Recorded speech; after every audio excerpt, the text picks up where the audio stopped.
Primero que todo, quiero agradecer a los organizadores, en particular al doctor Román Navarro, por esta invitación. Para mí es un honor estar aquí y poder compartir algunas de las cosas que he aprendido durante todos estos años que llevo, primero como investigadora y luego como miembro de comités de ética. Quiero aclarar que yo no soy experta en políticas públicas, no soy politóloga. Si bien hice salud pública, nunca ejercí como salubrista. Entonces, lo que les traigo es más o menos mi apreciación personal de lo que considero yo que es lo importante respecto a investigación biomédica y por qué las políticas públicas inciden sobre eso.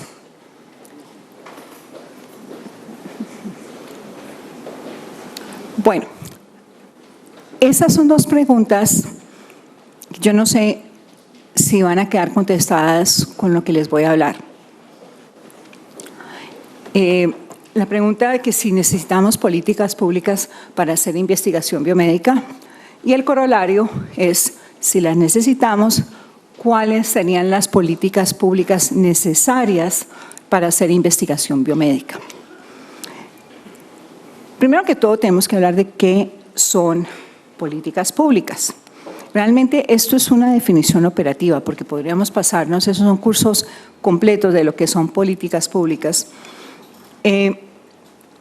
Algunas de las definiciones que están de políticas públicas son proyectos, actividades que un Estado diseña y gestiona a través del gobierno y una administración pública para satisfacer necesidades de una sociedad. O sea, necesita uno un Estado y una sociedad, y lo que se busca a través de esas políticas, de esas decisiones, es resolver algún problema. Ahora, cuando estamos hablando de políticas, estamos hablando en un mundo ideal. Están las necesidades sociales y esas necesidades sociales llegan por diferentes medios al centro, al Estado, al gobierno, y allí deciden que van a tomar algunas acciones para satisfacer esas necesidades, o sea, solucionar los problemas.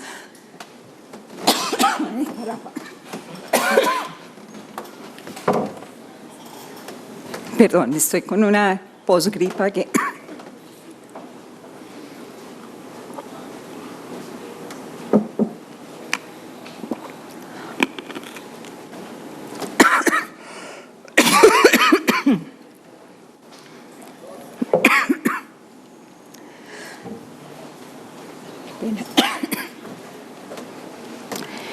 La razón de ser entonces de esas políticas van a ser el bien común y los fines van a ser la satisfacción de estas necesidades. Por lo tanto, esas políticas son herramientas que tiene el Estado para poner al servicio de la ciudadanía. No, ya aquí tengo, pero no me están funcionando.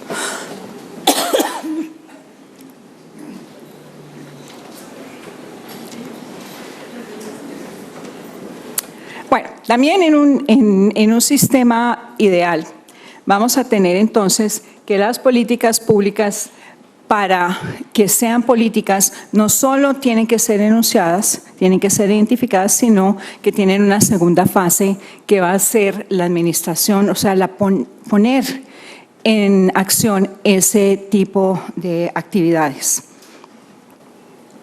Entonces tenemos… Ay, muchísimas gracias, hasta aquí tengo paquete entero. No funciona. Desafortunadamente, es una gripa que pesqué por ahí en Washington, pero bueno. En esta… Voy a hacer como señalador aquí.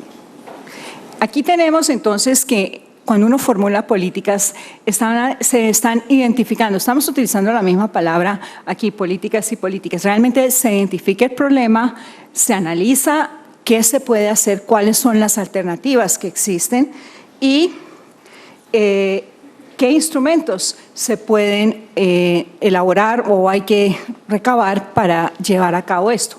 Luego se toman decisiones sobre ese qué hacer hacen consultas y coordinación, y la consulta hay que hacerla con expertos, con otros entes gubernamentales, con gente externa, bueno, diferentes personas que se evalúan. Luego se hace el diseño de la política, toman decisiones y se formula un programa. Luego, la siguiente parte es poner en marcha ese programa. Entonces, tenemos la ejecución del programa, que debe ser monitoreado, debe ser seguido, y finalmente, cuando ha transcurrido determinado tiempo, porque los programas no van a ser eternos, o se establece de entrada cada cuánto tiempo se va a hacer evaluación de ese programa para ver si se están cumpliendo los objetivos y los indicadores que se han establecido en la parte anterior. Esta evaluación va a servir entonces para establecer correctivos para ya sea hacer una nueva política o modificar esa política que está en curso. Eso es el mundo ideal. En este caso, no siempre funciona así, porque muchas veces vamos a tener factores externos que pueden estar influenciando esta toma de políticas, estas decisiones para resolver problemas. Pueden ser otras agencias, pueden ser externos al país, puede ser la industria. Entonces, eso es digamos, lo que le muestran a uno de los libros de lo que es el ideal de un establecimiento de una política. Tenemos que todas las políticas son proyectos que tienen al Estado como responsable, pero si la política no es aplicada a resolver un problema de una sociedad, no es una política pública. Por otro lado, hay políticas que son necesidades de la sociedad, pero si el Estado no está involucrado allí, entonces no se considera que es una política pública, es simplemente una definición operativa que se tiene. Entonces, solo las que buscan satisfacer necesidades de la sociedad son políticas públicas. Y el Estado es el principal responsable, pero actualmente lo que estamos viendo es que el Estado no es el único que está involucrado en esto, porque tenemos que, además del Estado, van a estar participando, puede ser el sector privado empresarial, puede participar también el sector privado civil, puede ser el sector ciudadano. Aquí el sector privado civil pueden ser agencias financiadoras que son de ONGs o fundaciones o instituciones. Y tenemos que todas estas cuatro grupos van a estar participando en lo que es el diseño y la gestión de políticas públicas. Eso en el mundo ideal. A veces no sucede eso, a veces es simplemente una decisión entre uno o dos grupos y se le imponen generalmente a lo que es el sector ciudadano, y entonces vamos a tener reacciones civiles dirigidas contra esas políticas.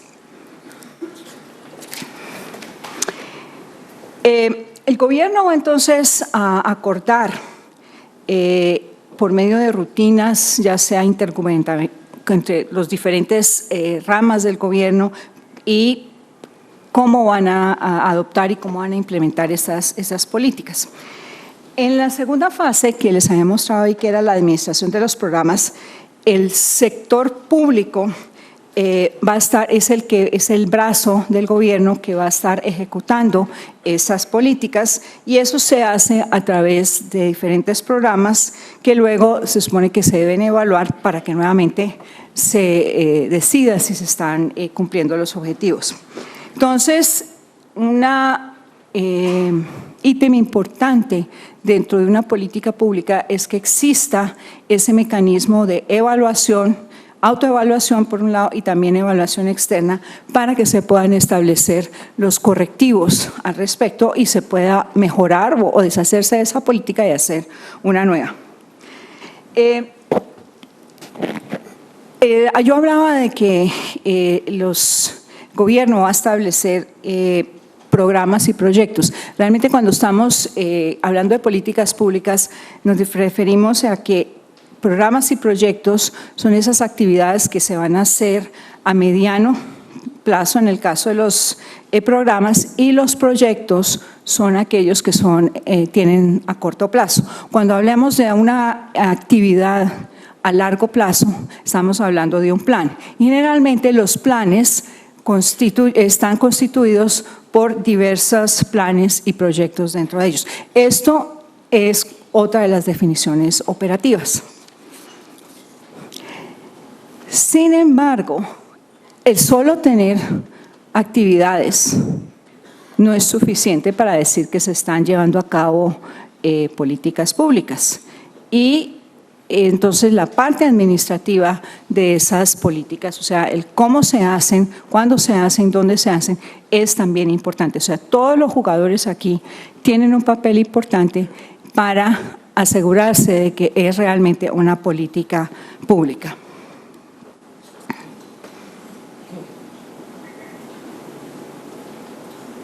Bueno, ¿qué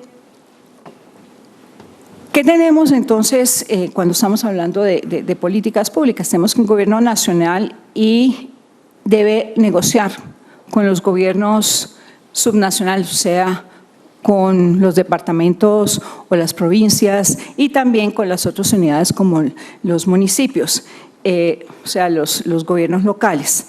También hay que negociar con otras agencias intergubernamentales que pueden ser internacionales, pueden ser interprovinciales o pueden ser intermunicipales, y el Estado a la larga es el responsable de que se cumpla la política, pero no tiene que compartir esas actividades con los otros actores que están aquí.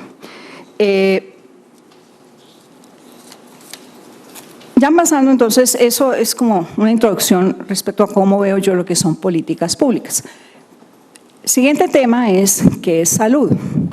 Y pues todos conocemos la definición que tiene la Organización Mundial de la Salud, que es el estado de completo bienestar físico, mental, social, no solamente la ausencia de afecciones o enfermedades. O sea que salud abarca prácticamente todo lo que es lo que hacemos y en lo que estamos involucrados los seres vivos. ¿Cuál es entonces la forma de abordar los problemas de salud? Las necesidades sentidas que tiene una población respecto a salud.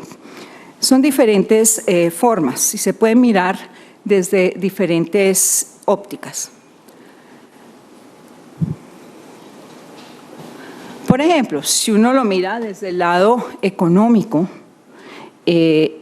todo lo que es la parte laboral, que la gente tenga trabajo, que tenga un trabajo digno, que esté bien remunerado, que las horas de trabajo sean determinadas, todo eso puede incidir sobre la salud de los individuos, no solo física, sino mental. Está un tema como la seguridad alimentaria. El no tener los alimentos adecuados, el no poder tener acceso a los alimentos adecuados, ya sea porque no están disponibles o simplemente porque no tienen el poder adquisitivo de ellos, obviamente va a incidir sobre la salud. Igualmente con la vivienda, el tipo de vivienda, y eso puede ir ligado con el saneamiento ambiental, la exposición de excretas, la disponibilidad de agua potable. Todas esas cosas van a incidir sobre la salud y realmente son problemas económicos que probablemente se podrían solucionar si el dinero se utilizara para construir acueductos, pero bueno, eso es otro asunto. Estos son apenas algunos ejemplos, no estoy siendo exhaustiva de cómo se abordan los problemas en salud. La otra forma de abordar problemas de salud es a través de educación. Estudios en la India muestran que cuando la madre tiene un nivel mínimo de educación, no sabe leer y escribir, los niños tienen menos diarreas, no se mueren de bronconeumonías. O sea, eso empodera a la mujer y también le ayuda a aprende cosas. Y también están los famosos determinantes sociales que están incidiendo sobre la salud, y eso es también otro libro. Ya podemos enfocar el problema en salud desde el punto de vista de salud en sí, y es, por ejemplo, el acceso a servicios de salud o el acceso a tratamiento. La otra forma de enfocar salud es la parte de prevención. Cómo se están haciendo campañas de prevención precisamente para mantener esa salud. Y está entonces la investigación, que si bien la tengo aquí de último, no necesariamente eso no está en orden, pero entonces hay diferentes tipos de investigación en salud. Hay investigación operativa que hace uno en los sistemas de salud para ver si los procesos que está realizando son los adecuados y si hay que hacerle correctivos. Está entonces todo lo de salud pública, que es la salud de la comunidad, y tiene unas reglas de juego un poco diferentes a lo que es lo que vemos en investigación biomédica, en el cual lo que prima es el individuo, pero hablaremos más de eso. Está la salud, la investigación epidemiológica, y tenemos lo que es investigación biomédica. Entonces ya estamos acercándonos un poquito a lo que se supone que debo yo hablar, que es políticas para la investigación biomédica. Pero más definiciones. ¿Qué es investigación biomédica? Investigación biomédica es un campo grande, muy grande, y es un área que abarca diferentes disciplinas. Perdón. Esto. Es una ciencia, es parte de la ciencia que está estudiando procesos biológicos, por ejemplo, procesos biológicos básicos, cómo se divide, por ejemplo, un núcleo, cómo se presenta un antígeno, cómo son los epítopes. También estudia, por otro lado, diagnóstico, tratamiento, prevención de enfermedades. Y muchas veces para poder llegar a ese punto necesita entonces estudiar los agentes, o sea, agentes infecciosos que afectan a los seres humanos. Entonces se estudia en la investigación biomédica mecanismos por los cuales estos agentes se vuelven resistentes a las drogas o cómo evaden la respuesta inmune, en fin. Entonces, si bien se está estudiando el agente, el fin último es poder entender la enfermedad que le está produciendo a los seres humanos. Y también, entre otro montón de cosas, se estudia el medio ambiente, o sea, las cosas del medio ambiente que pueden estar afectando la salud de los humanos. El ejemplo claro es lo que estamos viendo en este momento, los niveles de plomo en el agua potable de varias ciudades de los Estados Unidos, no únicamente en Flint. También están, y esto es algo ya de lo que es la nueva corriente en investigación biomédica, son todos los procesos genéticos y epigenéticos que van a influenciar cómo los humanos responden a la enfermedad o cómo se enferman, cómo responden a los organismos, y también la genética de los organismos, porque los organismos cuando entran en contacto con el sistema inmune de los humanos van a cambiar. Entonces es un campo muy grande, como pueden ver. Tradicionalmente, la investigación biomédica, y esto es simplemente operativa, la tratan de dividir en dos grupos grandes, lo que se llama investigación básica y lo que se llama investigación aplicada.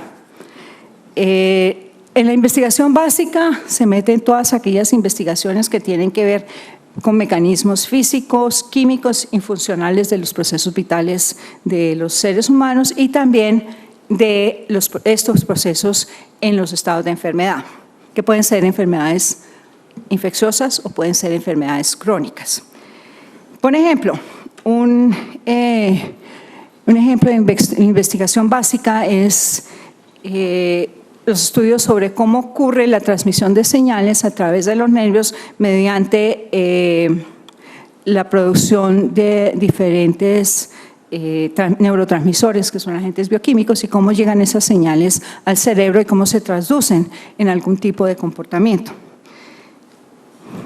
Otra cosa de investigación básica, cómo desarrolla las bacterias resistencia a los antibióticos. Todas esas son cosas que, si bien está estudiando una cosa que aparentemente no es un ser humano, pero es algo que va a incidir sobre la salud de los seres humanos. Y el otro campo es entonces el de la aplicada. Y dentro de la aplicada estamos viendo esa investigación que está dirigida a responder una pregunta específica, ya sea desarrollar una nueva terapia, desarrollar un nuevo agente farmacológico, desarrollar un nuevo procedimiento quirúrgico. Pero fíjense que incluso cuando uno está haciendo investigación aplicada, los primeros pasos siempre van a ser en el área básica, porque es imposible desligar completamente la investigación aplicada de la investigación básica. Realmente la investigación es solo una, lo que pasa, y es un continuo. Lo que pasa es que para efectos de financiación, qué sé yo, siempre se ha dividido de esa forma. Realmente yo la única diferencia que le veo entre los dos tipos de investigación es que los resultados de la investigación básica a veces pueden tardar muchos años en aplicarse, mientras que la investigación aplicada usualmente tiene una aplicación ya sea inmediata o a mediano plazo. El caso, por ejemplo, de los estudios de Barbara McClintock, que en los años 40, en 1940, encontró unos genes que se cambiaban de sitio, o sea, descubrió los transposones, y solo hasta el año 83 la Academia de Ciencias le dio el Nobel precisamente por descubrir ese tipo de cambios a nivel de los genes, que hoy en día son una de las cosas importantes en muchos de los estudios de biología molecular que se están realizando. Entonces, pasaron 40 años antes de que se tuviera aplicabilidad de esos hallazgos, pero eso puede suceder en la investigación básica. Entonces, la investigación aplicada puede hacerse en seres humanos o se puede hacer en animales. Y entonces en los animales puede ser el animal completo in vivo, o puede ser en material obtenido ya sea de animales o de seres humanos, y pueden ser entonces estudios que, dependiendo de qué tipo de tejido y cómo tenga uno las células, pueden ser ex vivo, que simplemente ex vivo es tomar el tejido y mantenerlo vivo utilizando algunas técnicas desarrolladas. In vitro es que toma uno las células, las cultiva, logra que se reproduzcan y mantiene esas células in vitro en un tubo de ensayo. Están también estudios aplicados utilizando modelos biológicos moleculares, que esos no son in vitro, no están vivos. Y está el nuevo campo, que es los estudios in silico, o sea, los estudios de modelación matemática, que es todo un campo nuevo que pues, es importante para muchos de los estudios preclínicos que que se van a hacer con los seres humanos. Y finalmente, dentro de esa investigación aplicada está la investigación clínica, que, como ustedes saben, cumple varias etapas para llevar a cabo el desarrollo ya sea de nuevos fármacos o para el desarrollo de nuevas terapias quirúrgicas o nuevas formas de hacer diagnóstico o nuevos implementos. Entonces, la investigación clínica, como pueden ustedes ver, es solo una parte de lo que es la investigación biomédica. No es lo único que hay dentro de investigación biomédica. Es solo una parte y concierne entonces a los seres humanos, pero la investigación clínica requiere, para llevarse a cabo, de que se cumplan una serie de etapas previas, in vitro in vivo para llegar entonces a tratar de responder respuestas que solo se pueden responder utilizando seres humanos, que esa es la única justificación desde el punto de vista ético para utilizar seres humanos en investigación clínica, es que de esa respuesta que se quiere de investigación no se puede obtener de ninguna otra forma si no es utilizando el modelo completo del ser humano.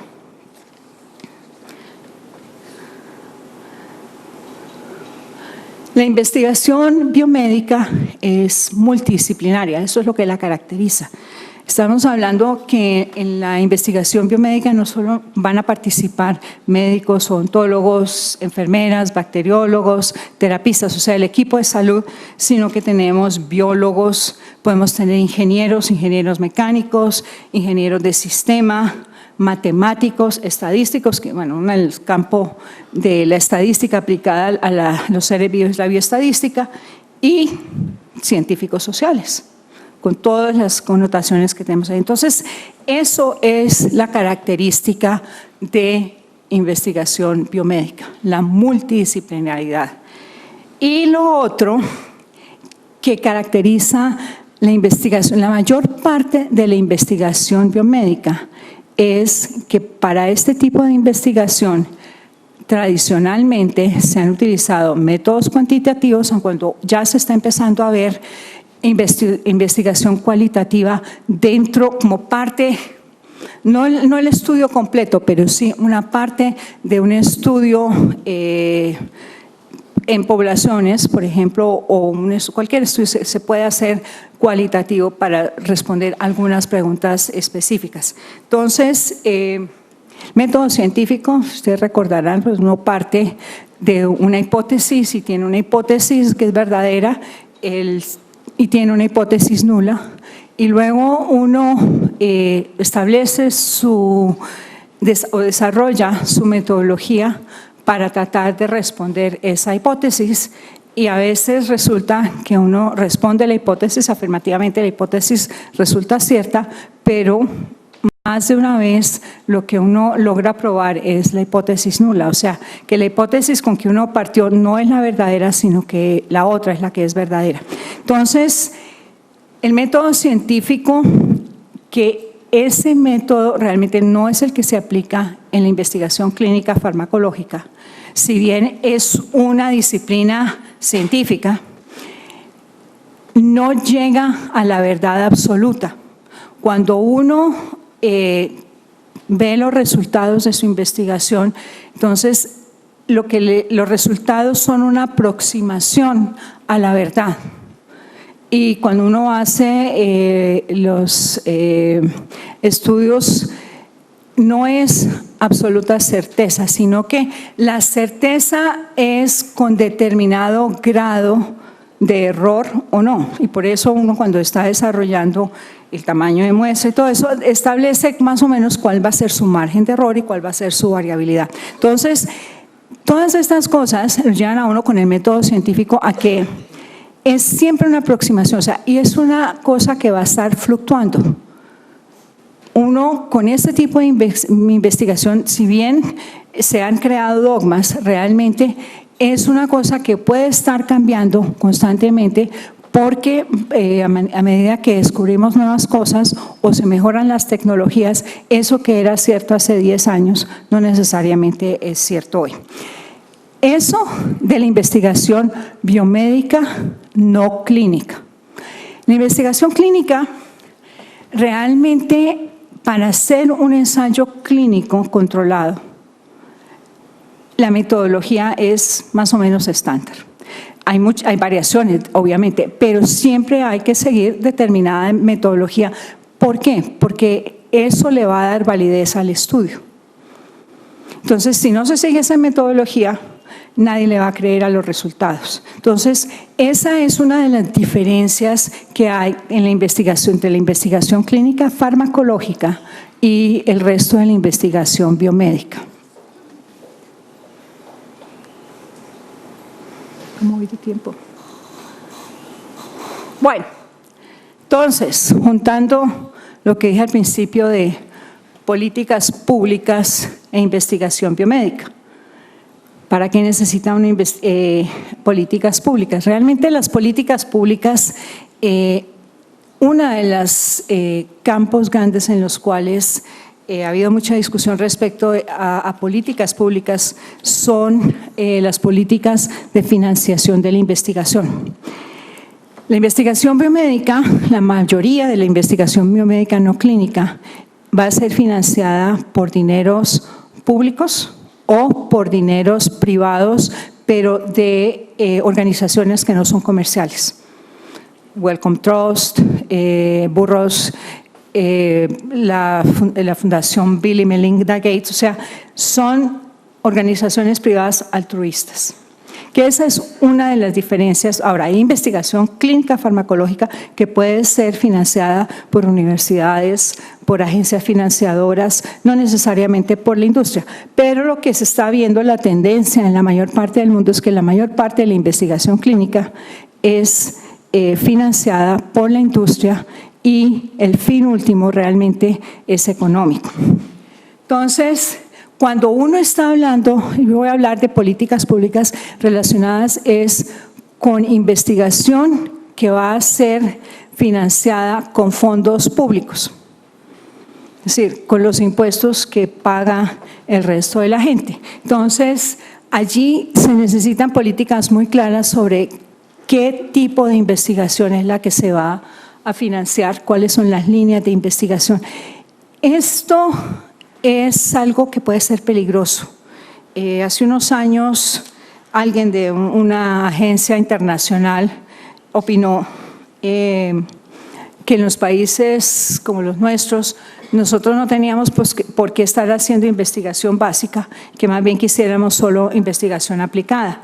Realmente uno no puede hacer investigación aplicada si no ha hecho investigación básica. Entonces, las dos cosas hay que hacerlas en nuestros países. El problema es decidir cuál es la investigación básica que es pertinente.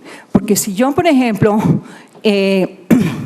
no tengo ningún ingeniero que sepa de cohetes en el país y quiero construir un satélite, pues es como poco lógico que se haga una política, que el gobierno esté invirtiendo plata en ese tipo de cosas cuando no existe la capacidad en el país para hacerlo.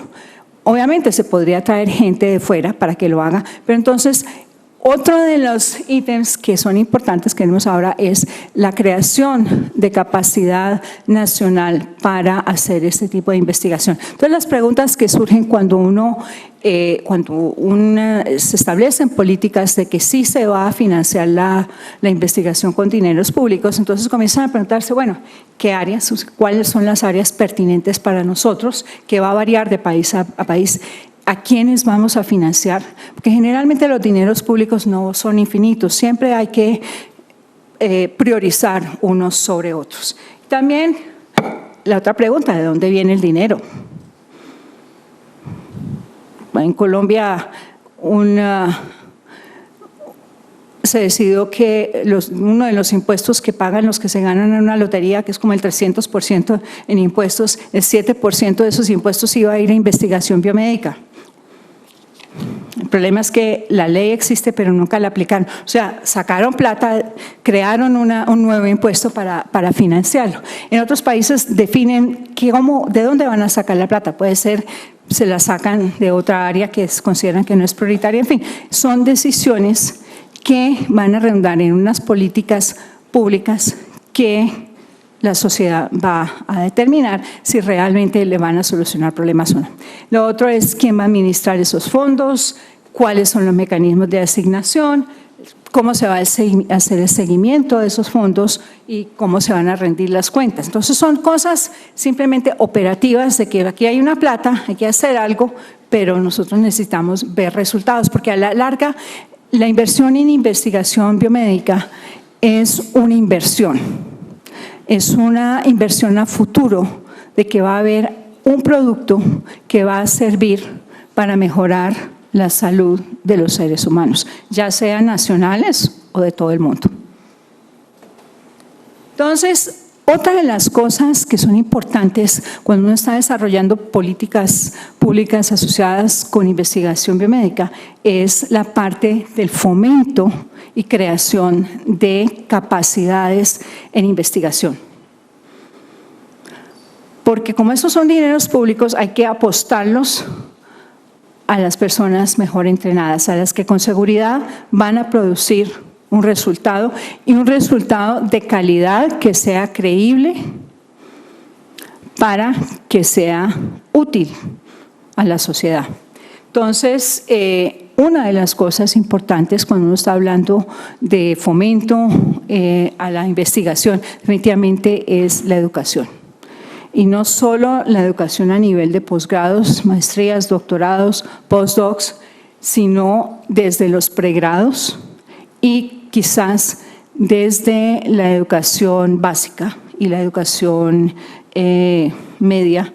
¿Por qué? Porque cuando llegan esos estudiantes al medio ya no saben qué es ciencia todavía y entonces ya llevan, cuando ya tienen algunas nociones de lo que es ciencia, no estoy hablando de investigación, es mucho más fácil quizás andar más rápido y estimular a estos estudiantes a que hagan investigación. Y algo transversal a toda esta educación va a ser la educación en integridad científica, que ese es otro tema totalmente diferente que no tiene nada que ver ni con comités de ética, sino que es la forma correcta o adecuada de hacer investigación. Y tiene muchas cosas allí que incluyen no solo el seguir determinadas normas, sino cómo se hacen publicaciones, cómo se respetan a los colegas, cómo se hace evaluación por pares. Eso es otro paseo. Y entonces tenemos que eso incluye también, estamos hablando de infraestructura, de equipos, de tecnología fungible, son todas las cosas que valen dentro de, o sea, los costos de una investigación. Y además, las instituciones con las cuales se va a hacer investigación tienen que tener nociones de gerencia y de cómo se administra la investigación. El otro tema es la apropiación del conocimiento y este es un tema en el cual se establecen algunas políticas públicas. La investigación, los resultados de investigación llegan a la comunidad científica y llegan a la sociedad, pero también se van a utilizar para toma de decisiones y para crear nuevas políticas públicas.